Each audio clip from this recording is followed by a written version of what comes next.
अस्सलाम वालेकुम स्टूडेंट्स। अब हम अपने चैप्टर 3 के अगले लेक्चर की जानिब मूव करेंगे। इस चैप्टर में हम discovery of electron, proton, neutron और रेडियो एक्टिविटी के बारे में हम ऑलरेडी डिस्कस कर चुके हैं, पढ़ चुके हैं पिछली क्लासेस में। आज जो हमारा टॉपिक है वो रदरफोर्ड्स गोल्ड फॉइल एक्सपेरिमेंट है। बड़ा मशहूर ज़माना एक्सपेरिमेंट है ये, और it leads to discovery of nucleus. ये वो एक्सपेरिमेंट है जिसने एटम के स्ट्रक्चर को कंफर्म किया है, के स्ट्रक्चर के बारे में बताया है कि एटम का स्ट्रक्चर कैसा होता है। यही वो एक्सपेरिमेंट है जिसने न्यूक्लियस होता है एटम में हमें ये बताया है, और इसी एक्सपेरिमेंट की मदद से हमें बहुत सारी इंफॉर्मेशंस मिलती हैं। एटम के हवाले से जानकारी जो है हमें इसी एक्सपेरिमेंट के ज़रिए मिलती है कि एटम का स्ट्रक्चर किस तरीके से होता है, और उसमें न्यूक्लियस होता है, न्यूक्लियस में क्या होता है, ये सारी बातें, इन तमाम चीज़ों की तफसीलात हमें रदरफोर्ड के इसी गोल्ड फॉइल एक्सपेरिमेंट से मिलती है। रदरफोर्ड ने अपना ये एक्सपेरिमेंट 1911 में परफॉर्म किया था। 1911 में रदरफोर्ड साहब ने ये एक्सपेरिमेंट परफॉर्म किया था। अच्छा, अब इस एक्सपेरिमेंट का जो एक्सपेरिमेंटल सेटअप रदरफोर्ड ने किया था वो क्या था, ज़रा सा इस चीज़ को समझिएगा। रदरफोर्ड साहब ने एक गोल्ड फॉइल का इस्तेमाल किया था। अच्छा, सबसे पहले तो मैं आपको ये बताता चलूँ कि ये जो गोल्ड फॉइल है, रदरफोर्ड साहब ने जो एक्सपेरिमेंट किया था इसमें, ये गोल्ड फॉइल क्या चीज़ है। देखें, अ, आप लोगों ने अक्सर देखा होगा मे बी कि अ, मिठाइयों पर, ये जो हमारी स्वीट डिशेस होती हैं, खीर वगैरह, इनके ऊपर एक सिल्वर सी एक पन्नी या सिल्वर सी एक शीट लगाते हैं अमूमी तौर पे डेकोरेशन पर्पस के लिए, जिसे हम उर्दू ज़बान में चांदी का वर्क कहते हैं। ठीक है। अब अगर वो जो सिल्वर फॉइल आप अपने हाथ में लें, अगर उसी सिल्वर फॉइल के हवाले से मैं मज़ीद आपसे बातचीत करूं, वही सिल्वर फॉइल है। ठीक है। उस सिल्वर फॉइल को, मतलब चीज़ वैसी ही है, लेकिन वो फॉइल सिल्वर की नहीं है बल्कि गोल्ड की बनी हुई है। गोल्ड फॉइल ली है इन्होंने। अब गोल्ड फॉइल क्या है, वो जो आपने चांदी का वर्क मिठाइयों वगैरह पे लगा हुआ देखा है, वही वर्क है। और बस वो गोल्ड का बना हुआ है, वो सिल्वर यानी चांदी का बना हुआ नहीं है जैसा मिठाइयों पर होता है। ठीक है। अच्छा, उसको आप अच्छे से अज्यूम कर सकते हैं। उसकी वजह ये है कि वो बड़ी एक लाइट शीट होती है। जो वो वर्क होता है वो चांदी का, सिल्वर का, वो बहुत ही लाइट होता है, यानी कि पेपर से भी हल्का होता है। हमारी नज़र में सबसे हल्की चीज़ जो हम मटेरियल वर्ल्ड में यूज़ करते हैं वो शायद पेपर ही होता है, लेकिन वो जो फॉइल होती है चांदी की, जो हम मिठाइयों वगैरह पे लगाते हैं, वो उस पेपर से भी हल्की होती है। ज़रा सा हाथ लगने पर फट जाती है, ख़राब हो जाती है। तो इन्होंने वैसी ही एक फॉइल ली है, लेकिन वो फॉइल इन्होंने गोल्ड की बनी हुई ली। ठीक है। वो फॉइल इन्होंने गोल्ड की बनी हुई ली। उसके बाद इन्होंने क्या किया, उस गोल्ड फॉइल के चारों तरफ, जैसे आप यहाँ देख सकते हैं, इस गोल्ड फॉइल के, ये गोल्ड फॉइल है सेंटर में, और इस गोल्ड फॉइल के चारों तरफ इन्होंने एक जिंक सल्फाइड की स्क्रीन लगा दी। ठीक है। इस गोल्ड फॉइल के चारों जानिब इन्होंने जिंक सल्फाइड की स्क्रीन लगा दी, जो कि आप यहाँ पर लिखा हुआ हमारा देख भी सकते हैं। ये रहा, जिंक सल्फाइड की एक स्क्रीन लगा दी इन्होंने। अच्छा, जिंक सल्फाइड की स्क्रीन लगाने के बाद यहाँ पर सामने इन्होंने थोड़ी सी ओपनिंग छोड़ दी, और इस ओपनिंग के पास इन्होंने कोई एक ऐसा एलिमेंट रखा, कोई एक ऐसी सोर्स रखी है जो अल्फा पार्टिकल्स की सोर्स है, यानी कि जिसमें से अल्फा रेडिएशंस इमिट होती हैं। एक ऐसी सोर्स है जिसमें से अल्फा रेडिएशंस इमिट होती हैं, और इस अल्फा रेडिएशन के सोर्स से इन्होंने ये एक्सपेरिमेंट परफॉर्म किया। इसके बाद इन्होंने क्या किया, इस अल्फा सोर्स को आप देख सकते हैं, इस अल्फा सोर्स से बहुत सारी अल्फा रेडिएशंस निकली होंगी। ठीक है। और इन अल्फा रेडिएशंस ने जाकर गोल्ड फॉइल पर हिट किया होगा। अच्छा, अब हुआ क्या कि ज़्यादातर अल्फा रेडिएशंस जो थी ना, वो सीधे सीधे चली गई। उनके रास्ते में कोई रुकावट नहीं थी, कुछ नहीं था, वो बिल्कुल इसमें से पास हो गई। जैसे यहाँ देख सकते हो पीछे की तरफ, ये जिंक सल्फाइड की स्क्रीन के ऊपर अल्फा रेडिएशंस गोल्ड फॉइल में से गुजरकर यहाँ पर आकर टकरा रही हैं, कुछ भी नहीं हो रहा। लेकिन कुछ रेडिएशंस ऐसी थी जो कि यहाँ पर बेंट हो रही थी, मतलब इस गोल्ड फॉइल से टकराकर लार्ज एंगल पर बेंट हो रही थी, जैसे कि यहाँ देख सकते हो, इस तरफ देख सकते हो। कुछ ऐसी अल्फा रेडिएशंस थी जो बाउंस बैक हो रही थी। अच्छा, ये तो एक 3 डायमेंशनल इमेज मैंने तुम्हें दिखाई या समझाई जो एक्सपेरिमेंट की थी रदरफोर्ड साहब की। अब मैं आपको एक 2 डायमेंशनल इमेज में ये बात पूरी समझाता हूँ कि किस तरीके से मामला इन्होंने किया होगा और चल रहा होगा। अब यहाँ पर देखिएगा कि ये जो प्रीवियसली 3 डायमेंशनल एक एक्सपेरिमेंटल इमेज थी वो तो मैंने आपके सामने ही रखी हुई है, और अब मैं यहाँ पर एक एटम ड्रॉ करना चाह रहा हूँ ताकि आपको बेहतर अंदाज में ये बात विजुअलाइज कराई जा सके।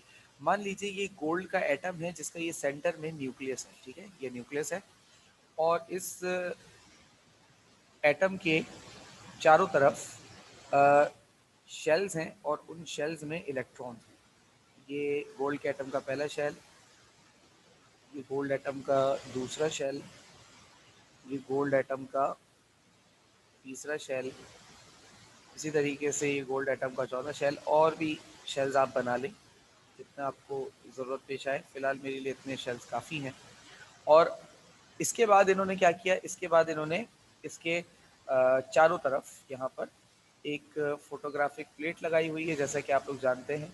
यानी कि अब मैं ऊपर वाले ही एक्सपेरिमेंट को ज़रा सा इस पिक्चर को चेंज कर चुका हूँ।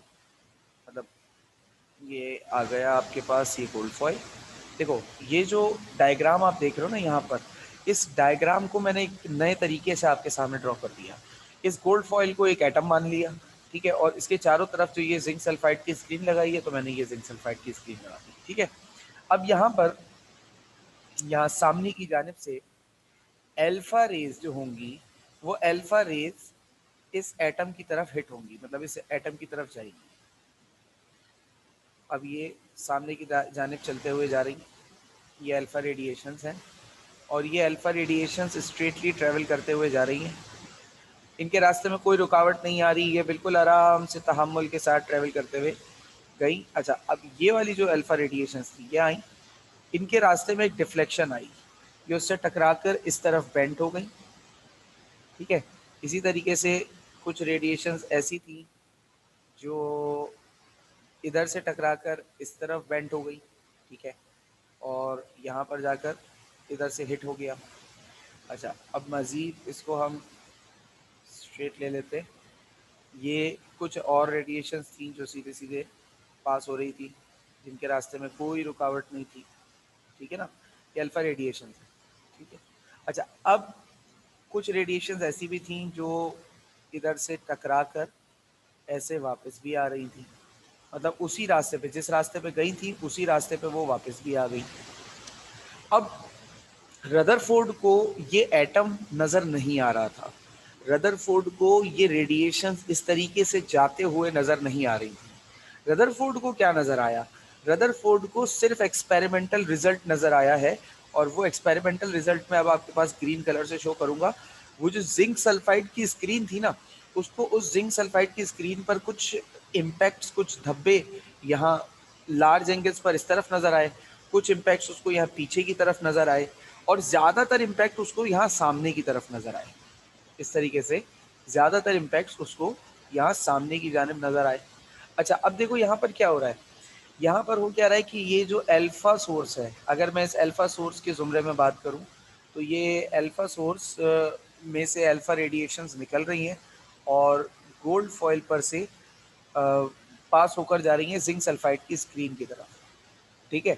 अच्छा देखो, यहाँ पर क्या है सिलसिला कि इसको यहाँ पे ये कुछ इमेज नज़र नहीं आ रही, मैं अगर इसको रब कर दूँ तो वो इन दी एंड किस नतीजे पर आ रहा है और कैसे आ रहा है ये देखना।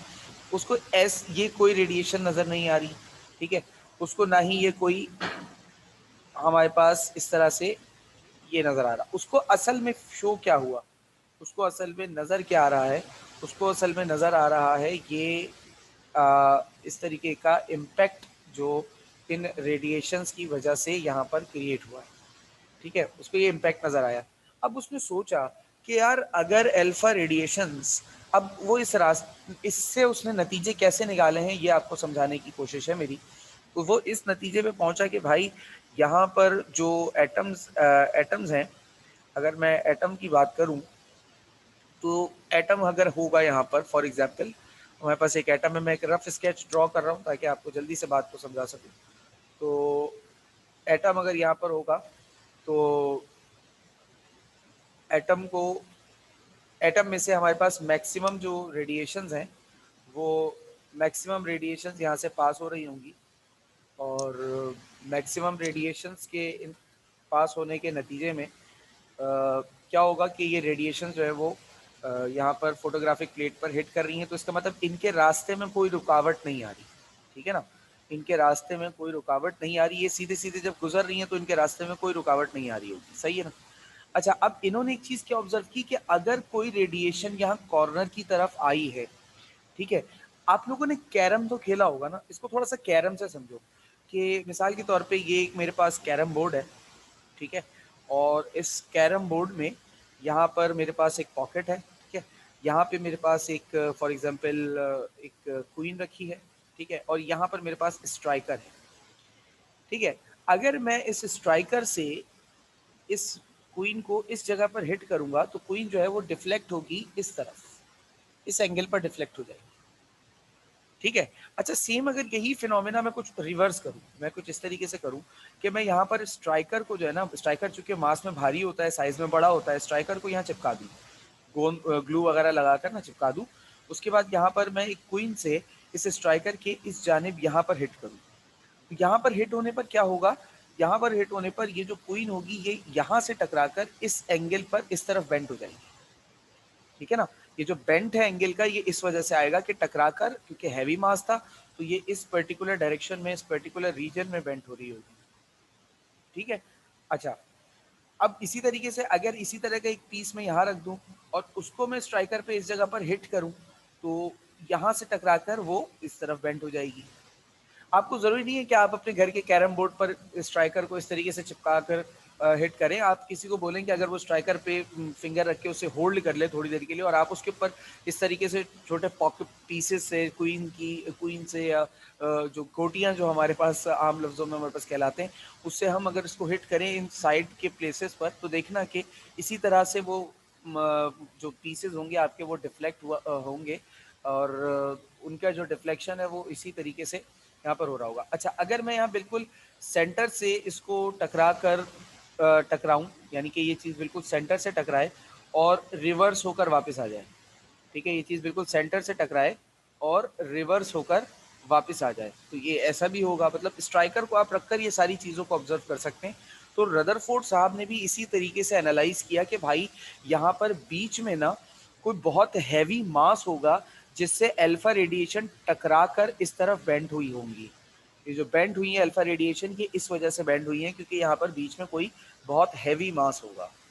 सेम इसी तरीके से ये अल्फा रेडिएशंस यहाँ से टकरा कर रिवर्स बैक हुई होंगी, रिवर्ट बैक हुई हैं, वापस आई हैं टकरा कर। तो इसका ये मतलब होगा कि यहाँ सेंटर में कोई हैवी मास है। उसने कहा कि इन रेडिएशंस के रास्तों की मदद से उसने कहा कि भाई बात यह है कि एटम का ज़्यादातर हिस्सा खाली है, ठीक है। अब आ जाते हैं इसके एटॉमिक मॉडल पर। एक्सपेरिमेंट में इसने किस तरीके से रेडिएशन के रास्ते को जज किया है और किस तरीके से इसने नतीजा निकाला है कि भाई अगर ये रेडिएशंस बेंट हो रही हैं तो ये बेंट क्यों हो रही हैं, ये आप लोगों को मेरे ख्याल से समझ में आ चुका होगा। अब मैं इसके एटॉमिक मॉडल की बात करूं तो इसका एटॉमिक मॉडल अगर हम यहाँ पे नोट करें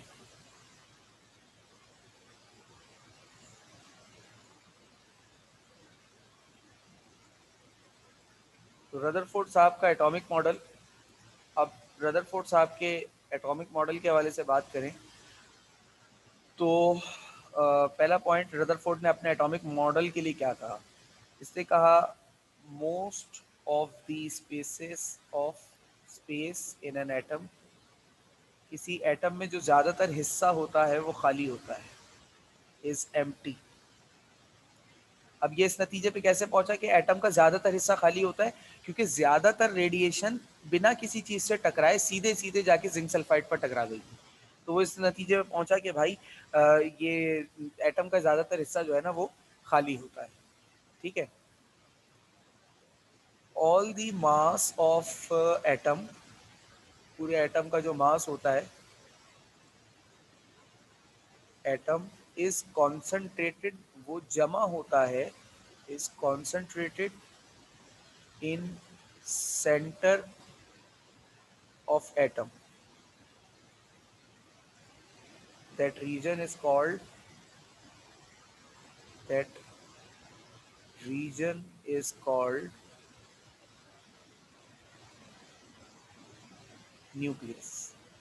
किसी भी एटम का जो पूरा का पूरा वजन होता है वो उसके सेंटर में जमा होता है। यहाँ पर आप डायग्राम में देख भी सकते हो कि ये जो मैंने सेंटर को इंडिकेट किया है, ये सेंटर में सारा का सारा मास वजन जमा होता है और इस सेंटर पोर्शन को हम न्यूक्लियस कहते हैं। ठीक है, all the mass is concentrated in centre of the atom. किसी एटम के सेंटर में वो कॉन्सेंट्रेटेड होता है मास जो है किसी भी एटम का, उसको इन्होंने नाम दिया था न्यूक्लियस का। ठीक है, और इलेक्ट्रॉन्स के हवाले से इन्होंने क्या तस्वर दिया था। अच्छा, इसके अलावा यहाँ पर इन्होंने न्यूक्लियस के चार्ज के हवाले से ही बताया था। ऑल दी पॉजिटिव चार्ज, यहाँ पर एक और बात इन्होंने मॉडल के लिए कही है क्या, ऑल दी पॉजिटिव चार्ज, जितना भी एटम का पॉजिटिव चार्ज होता है वो कॉन्सेंट्रेटेड होता है, कॉन्सेंट्रेटेड होता है इन सेंटर ऑफ एटम। वो सेंटर एटम में, एटम के सेंटर की तरफ ही कॉन्सेंट्रेटेड होता है और सेंटर का जो हिस्सा है वो क्या है, वो न्यूक्लियस है। इस बारे में ये बात पहले पॉइंट में कर चुके हैं। अच्छा, चौथी बात इन्होंने क्या कही, इन्होंने कहा electrons revolve around nucleus. Electrons जो हैं वो न्यूक्लियस के अराउंड रिवॉल्व करते रहते हैं कंटिन्यूसली, कंटिन्यूसली एटम के अराउंड रिवॉल्व करते हैं in a circular path. Circular path में ये इनका मोशन कंटिन्यूसली चलता रहता है। इलेक्ट्रॉन जो है वो कंटिन्यूसली सर्कुलर पाथ में इलेक्ट्रॉन एटम न्यूक्लियस के चारों जानिब घूमते रहते हैं। और पांचवा और आखिरी बात इन्होंने क्या कही कि स्ट्रक्चर ऑफ एटम, एटम का जो स्ट्रक्चर है वो बिल्कुल सोलर सिस्टम जैसा है, is just like solar system. उन्होंने कहा कि एटम का स्ट्रक्चर बिल्कुल सोलर सिस्टम जैसा है। अच्छा, सोलर सिस्टम में हमारे पास आपको बहुत अच्छे से ये बात पता है कि सोलर सिस्टम में सेंटर में सन होता है और सन के अराउंड शेल्स जो मतलब ऑर्बिट्स होते हैं और इन ऑर्बिट्स के अंदर जो है वो प्लैनेट्स रिवॉल्व कर रहे होते हैं, mercury, Venus, earth, Mars and so on. ठीक है ना, तो बिल्कुल यहाँ पर एटम का स्ट्रक्चर जो है वो सोलर सिस्टम जैसा है कि सेंटर में न्यूक्लियस है और उसके 7 शेल्स हैं। तो ये जो शेल्स हैं ये कंटिन्यूसली एटम में रिवॉल्व करते रहते हैं, इलेक्ट्रॉन्स जो हैं वो रिवॉल्व करते रहते हैं। अच्छा, एक सवाल, एक कन्फ्यूजन अक्सर स्टूडेंट्स को आती है। वो सवाल ये पूछते हैं कि सर हमें कैसे पता कि इलेक्ट्रॉन जो है वो एटम में कंटिन्यूसली घूम रहा है। उनको इलेक्ट्रॉन तो नज़र नहीं आ रहा था, उनको तो रेडिएशन भी नज़र नहीं आ रही थी। चले, रेडिएशन ने जाकर जब हिट किया जिंक सल्फाइड की स्क्रीन को, तो उनके ऊपर जो इम्पैक्ट क्रिएट हुआ उस इम्पैक्ट की मदद से इन्होंने आइडेंटिफाई कर लिया, उस इम्पैक्ट की मदद से इन्होंने बता दिया कि हाँ भाई ये चीज़ें हो रही हैं। ठीक है, ये तो सारी चीज़ें समझ में आ गई, लेकिन इलेक्ट्रॉन घूम रहा है ये इनको कैसे पता। तो मैं उसका जवाब भी आप लोगों को बेटा दे देता हूँ।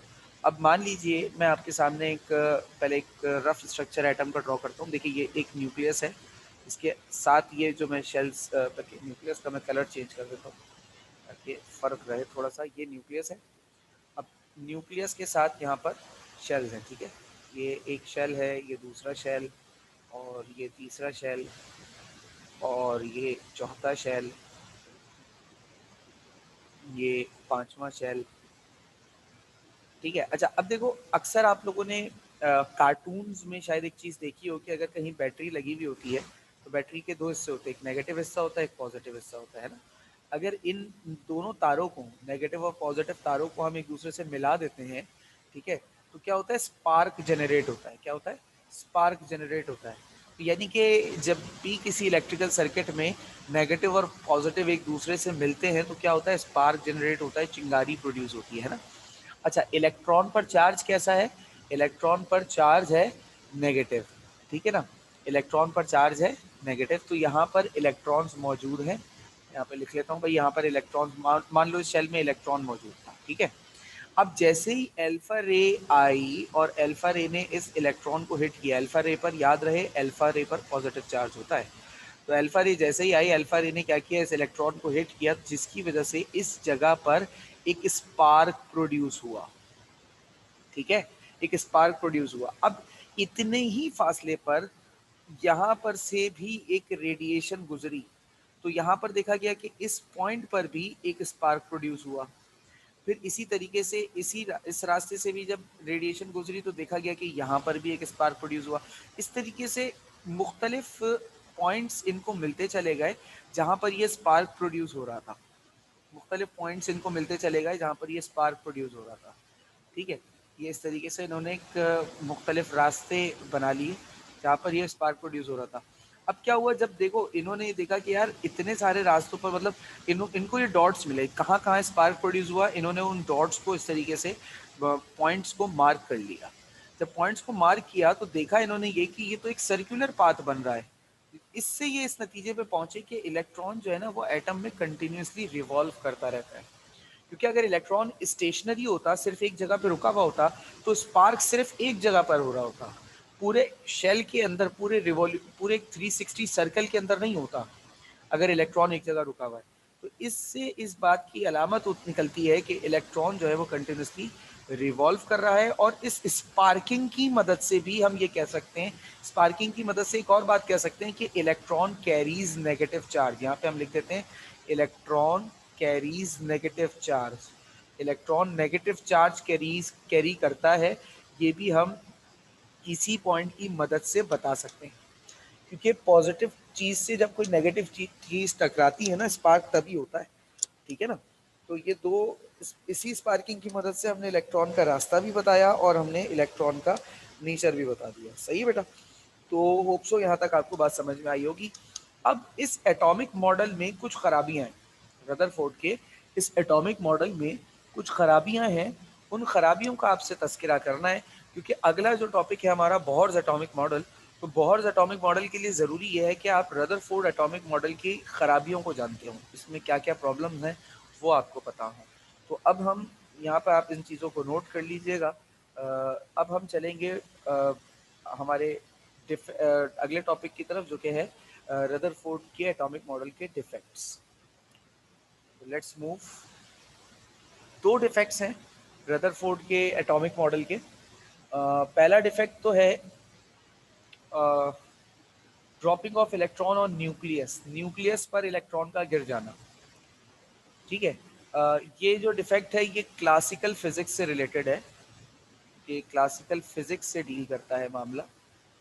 एक बात बताइए, अगर मैं आपसे एक सवाल पूछूं कि अगर कोई बॉडी ट्रेवल करती है, ठीक है, और देखो मैं मिसाल के तौर पे आपको एक ग्राउंड में ले जाऊं, ठीक है, और उस ग्राउंड में आपके सर पे बंदूक तान दूं और आपसे कहूं कि आप ग्राउंड के चक्कर लगाएं बिना रुके, आपका खाना पानी भी बंद कर दो, और सर पे बंदूक तान के बोलूं कि जब तक मैं नहीं बोलूँ आप जो है ना ग्राउंड के चक्कर लगाते रहें। अच्छा, आप क्योंकि जान पर बन आई है, मजबूरी है, सर पे बंदूक तनी है, तो आप क्या करेंगे, आप ग्राउंड के चक्कर लगाते रहेंगे। कितने चक्कर लगा लेंगे, 10 12 15, लेकिन एक वक्त तो आएगा ना कि आप थक जाएंगे। ऐसा तो नहीं है ना कि लाइफ टाइम आप ग्राउंड के चक्कर लगाते रहेंगे। ऐसा होगा कि कभी ना कभी आपकी एनर्जी जो बॉडी की होगी वो सारी की सारी एनर्जी खत्म हो जाएगी। क्योंकि मैं आपको खाना पानी तो दे नहीं रहा कि आपकी बॉडी के अंदर एनर्जी दोबारा है। जब हम खाना पानी मतलब खाना खाते हैं, पानी पीते हैं, तो इससे हमें क्या होता है, इससे हमें एनर्जी मिलती है, जिसके नतीजे में हम कोई भी काम कर सकते हैं, कोई भी वर्किंग करते हैं।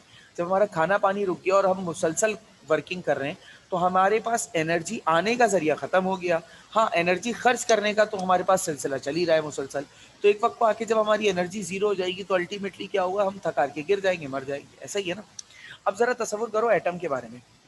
एटम में क्या होता है कि इलेक्ट्रॉन, जब से एटम को अल्लाह ने खल्क किया, इलेक्ट्रॉन एटम में तब से कंटिन्यूसली घूम रहा है। ठीक है, इलेक्ट्रॉन एटम में तब से कंटिन्यूसली घूम रहा है। अच्छा, जब अल्लाह ने इसे खल्क किया होगा, मिसाल के तौर पर इसको 100 जूल की एनर्जी देके खल्क कर दिया अल्लाह ने, मिसाल के तौर पर। तो भाई अगर ये इलेक्ट्रॉन कंटिन्यूसली एटम में घूम रहा है, तो फिजिक्स के मुताबिक इफ अ बॉडी मूव्स, अगर कोई बॉडी मूव करती है, if a body moves, it loses energy या इट मूव्स, वो मूव करती है on the expenditure of energy, वो एनर्जी के खर्चे पर मूव करती है, on the expenditure of energy, है ना भाई। किसी चीज़ का कोई घूमने फिरने के लिए भी आपको खर्चा करना पड़ता है ना, तो इसी तरीके से जब कोई बॉडी मूव करती है तो उसको घूमने फिरने के लिए एनर्जी का खर्चा करना पड़ता है। तो ये इलेक्ट्रॉन भी जब मूव करेगा तो इसे एनर्जी खर्च करनी पड़ेगी। अच्छा, अब बात ये है कि बेटा जब एनर्जी खर्च करेगा, इलेक्ट्रॉन एनर्जी खर्च करेगा तो आहिस्ता आहिस्ता ये एनर्जी 100 से कम होकर 90, 90 से कम होकर 80, 80 से कम होकर 70, 60, 50, 40, 30, 20 एंड आते आते जीरो पर आ गई। जिस वक्त इलेक्ट्रॉन की एनर्जी जीरो पर आएगी, घूमते घूमते घूमते घूमते आहिस्ता आहिस्ता क्या होगा कि ये जो इलेक्ट्रॉन है ये इन इस न्यूक्लियस पर गिर जाएगा। अच्छा, क्यों गिरेगा सर? बेटा असल में जो इलेक्ट्रॉन होता है ना वो शेल्स में रहता है और हर शेल की अपनी एनर्जी होती है। जैसे कि इसकी एनर्जी 100 है, इसकी 80 होगी, इसकी 50 होगी, इसकी 30 होगी, इस तरीके से एनर्जी कम होती रहती है। तो जैसे जैसे इस इलेक्ट्रॉन की एनर्जी खर्च होती जाएगी वैसे वैसे ही ये इलेक्ट्रॉन ऊपर से नीचे की तरफ आता रहेगा और एक वक्त ऐसा आएगा कि इसकी एनर्जी बिल्कुल ज़ीरो हो जाएगी, तो फिर ज़ीरो पर जाकर तो ये न्यूक्लियस पे गिर जाएगा। ये ऑब्जेक्शन आया, मतलब इलेक्ट्रॉन अगर एटम में कंटिन्यूसली घूम रहा है तो उसको अपनी एनर्जी खर्च करनी चाहिए और एनर्जी खर्च करते करते कभी ना कभी तो ऐसा होना चाहिए कि इलेक्ट्रॉन न्यूक्लियस पर गिर जाए, लेकिन ऐसा कभी नहीं होता। न्यूक्लियस पर इलेक्ट्रॉन कभी नहीं गिरता और कभी गिर भी नहीं सकता, क्योंकि अगर न्यूक्लियस पर इलेक्ट्रॉन गिरा, अगर न्यूक्लियस पर इलेक्ट्रॉन गिरा तो दुनिया तबाह हो जाएगी, मैटर डिस्ट्रॉय हो जाएगा और मैटर डिस्ट्रॉय हो गया तो समझ लो दुनिया तबाह हो गई, सब खत्म हो गया। ठीक है, तो पहला तो ऑब्जेक्शन ये था कि why electrons do not fall on nucleus, electron nucleus पर गिरते क्यों नहीं हैं। पहला ऑब्जेक्शन तो रदरफोर्ड के एटॉमिक मॉडल का ये था। अब दूसरे डिफेक्ट की जानिब आते हैं। दूसरा डिफेक्ट क्या कह रहा है? दूसरा डिफेक्ट है स्पेक्ट्रम के हवाले से। दूसरा डिफेक्ट है स्पेक्ट्रम के हवाले से। पहले तो ये देख लेते हैं कि ये स्पेक्ट्रम जो लफ्ज़ है, ये स्पेक्ट्रम क्या चीज़ होती है। देखो, आपने अक्सर देखा होगा कि बारिश के बाद आ, आसमान में रेनबो आता है। ठीक है, आसमान में रेनबो आता है, यानी कि band of continuous colours, band of colours आ जाते हैं। मुख्तलिफ कलर्स जो हैं वो फिज़ा में नज़र आ रहे होते हैं हमें। इसी तरीके से जो सीडीज़ आती हैं, कंप्यूटर वाली जो सीडीज़ हैं, उस पे भी अगर लाइट पड़ती है तो उस पे एक जानिब आपने देखा होगा कि मुख्तलिफ कलर्स की जो है ना फॉर्मेशन नज़र आती है। ज़्यादातर हिस्सा ब्लैंक नॉर्मल कलर का होता है, लेकिन कुछ हिस्से पर कुछ ख़ास किस्म का कलर पैटर्न नज़र आता है। ठीक है ना? तो इस तरह से मुसलसल कलर्स का एक पैटर्न में नज़र आना स्पेक्ट्रम कहलाता है। स्पेक्ट्रम क्या है? कि मुख्तलिफ कलर्स का एक साथ एक पैटर्न में नज़र आना, एक मखसूस फॉर्मेशन में नज़र आना। जैसे सीडी में है या रेनबो में है, तो उस चीज़ को क्या कहते हैं? स्पेक्ट्रम कहते हैं। मुख्तलिफ कलर्स का एक साथ नज़र आना स्पेक्ट्रम, ठीक है ना? अब स्पेक्ट्रम दो तरह के होते हैं, एक होता है कंटिन्यूस और एक होता है लाइन स्पेक्ट्रम या अच्छा, लाइन स्पेक्ट्रम का एक और नाम होता है, इसे हम डिसकंटिन्यूस स्पेक्ट्रम भी कहते हैं। इसे हम डिसकंटिन्यूस स्पेक्ट्रम भी कहते हैं। अब पहले देख लेते हैं कंटिन्यूस स्पेक्ट्रम क्या होता है। जैसे रेनबो होता है ना, रेनबो में एक कलर है रेड, रेड के फौरन बाद ऑरेंज, फौरन बाद येलो, फौरन बाद ग्रीन, फौरन बाद और इस तरीके से वायलेट, फौरन ब्लू, एक के बाद दूसरा कलर होता है, बीच में गैप नहीं होता। कभी भी ऐसा नहीं होता कि रेनबो नज़र आया, आसमान में रेड कलर नज़र आया, फिर थोड़ा सा आसमान नज़र आ रहा है, फिर ऑरेंज कलर नज़र आ रहा है, फिर थोड़ा सा आसान नज़र आ रहा है और आसमान नज़र आ रहा है और उसके बाद आपको येलो कलर नज़र आ रहा है, फिर थोड़ा सा आसमान नज़र आ रहा है, फिर ग्रीन कलर नज़र आ रहा है। ऐसा नहीं होता, बल्कि होता क्या है, एक के बाद दूसरा, दूसरे के बाद तीसरा, तीसरे के बाद चौथा, चौथे के बाद पांचवा, एक के बाद दूसरा, दूसरे के बाद तीसरा कलर ही कंटिन्यूसली नज़र आते हैं। तो जब कलर एक के बाद दूसरा, दूसरे के बाद तीसरा हमें मुसलसल कलर नज़र आ रहे हों, तो उसे हम कहते हैं बेटा कंटिन्यूअस स्पेक्ट्रम। ठीक है, मुसलसल कलर्स का नज़र आना क्या कहलाता है? Continuous spectrum.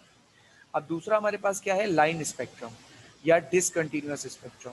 देखो, कंटिन्यूअस नाम से नज़र आ रहा है कि भाई मुसलसल कलर्स होंगे और डिसकंटिन्यूअस या लाइन स्पेक्ट्रम मुसलसल कलर नहीं होंगे। इसकी एग्जांपल यहाँ नीचे देख सकते हो कि आपके पास क्या है कि भाई देखो, पहले आपके पास एक कलर नज़र आया, ठीक है, ये कलर की लाइन नज़र आ रही है ब्लू कलर, ठीक है। इसके बाद गैप आ गया। फिर आपके पास एक कलर की लाइन नज़र आई ग्रीन, फिर गैप आ गया, फिर एक कलर ग्रीन नज़र आया, फिर गैप आ गया, फिर येलो, फिर गैप, फिर ऑरेंज, फिर गैप, फिर रेड। यानी किस तरीके से गैप के साथ और एक-एक पतली-पतली सी लकीरों की सूरत में अगर कलर नज़र आए, तो ऐसे स्पेक्ट्रम को हम क्या कहते हैं? ऐसे स्पेक्ट्रम को हम कहते हैं एमिशन या लाइन स्पेक्ट्रम। ऐसे स्पेक्ट्रम को हम कहते हैं एमिशन या लाइन स्पेक्ट्रम। अब ऑब्जेक्शन क्या आया रदरफोर्ड साहब पे? ऑब्जेक्शन ये आया कि इन एन एटम, किसी भी एटम में इलेक्ट्रॉन जो हैं, इलेक्ट्रॉन्स रिवॉल्व कंटिन्यूसली। किसी भी एटम में इलेक्ट्रॉन कंटिन्यूसली रिवॉल्व करता है। तो फिर इस हिसाब से इट्स स्पेक्ट्रम, तो उसका जो स्पेक्ट्रम आना चाहिए वो कैसा आना चाहिए? It's spectrum should be continuous spectrum. उसका स्पेक्ट्रम कैसा होना चाहिए भाई? कंटिन्यूस होना चाहिए, क्योंकि इलेक्ट्रॉन कंटिन्यूसली एटम में घूम रहा है। बट ऐसा होता नहीं है। Should be continuous, but actually actually असली में क्या होता है? Atoms spectrum atoms spectrum is line spectrum. Atom का स्पेक्ट्रम लाइन स्पेक्ट्रम होता है। ठीक है भाई। अब एटम में इलेक्ट्रॉन, मैं फिर रिपीट कर रहा हूँ, एटम में इलेक्ट्रॉन कंटिन्यूसली रिवॉल्व करता है। तो जब एटम में इलेक्ट्रॉन कंटिन्यूसली रिवॉल्व कर रहा है तो उसका स्पेक्ट्रम भी कंटिन्यूस होना चाहिए। लेकिन एटम का स्पेक्ट्रम कंटिन्यूस नहीं होता, बल्कि एटम का स्पेक्ट्रम लाइन स्पेक्ट्रम आता है। तो ये दूसरा ऑब्जेक्शन था। पहला ऑब्जेक्शन कि भाई इलेक्ट्रॉन एटम में कंटिन्यूसली घूम रहा है तो न्यूक्लियस पर क्यों नहीं गिरता। दूसरा डिफेक्ट या दूसरी जो ऑब्जेक्शन थी, वो दूसरा ऑब्जेक्शन क्या है कि भाई अगर ये आपके पास एटम में इलेक्ट्रॉन कंटिन्यूसली रिवॉल्व कर रहा है, तो इसको कंटिन्यूसली रिवॉल्व करने की वजह से जो इसका स्पेक्ट्रम आना चाहिए वो भी कंटिन्यूस आना चाहिए। लेकिन इसका स्पेक्ट्रम कंटिन्यूस नहीं आता, बल्कि डिसकंटिन्यूस स्पेक्ट्रम आता है। होप सो आप लोगों को रदरफोर्ड का एटॉमिक मॉडल क्लियर हुआ होगा, इसका डिफेक्ट क्लियर हुआ होगा। ये बहुत ही इम्पॉर्टेंट टॉपिक है। तकरीबन हर साल ये टॉपिक पेपर में आता है। वो इसको प्रॉपरली याद कर लीजिएगा। अगर आप लोगों को कोई कन्फ्यूजन हो इस एटॉमिक मॉडल या चैप्टर के किसी भी टॉपिक से रिलेटेड, तो आप लोग मुझसे क्वेश्चन पूछ सकते हैं व्हाट्सएप के ज़रिए। इस चैप्टर के हमारे पास मज़ीद 2 टॉपिक्स रह गए, जो इंशाल्लाह आने वाले हम लेक्चर्स में कवर करेंगे।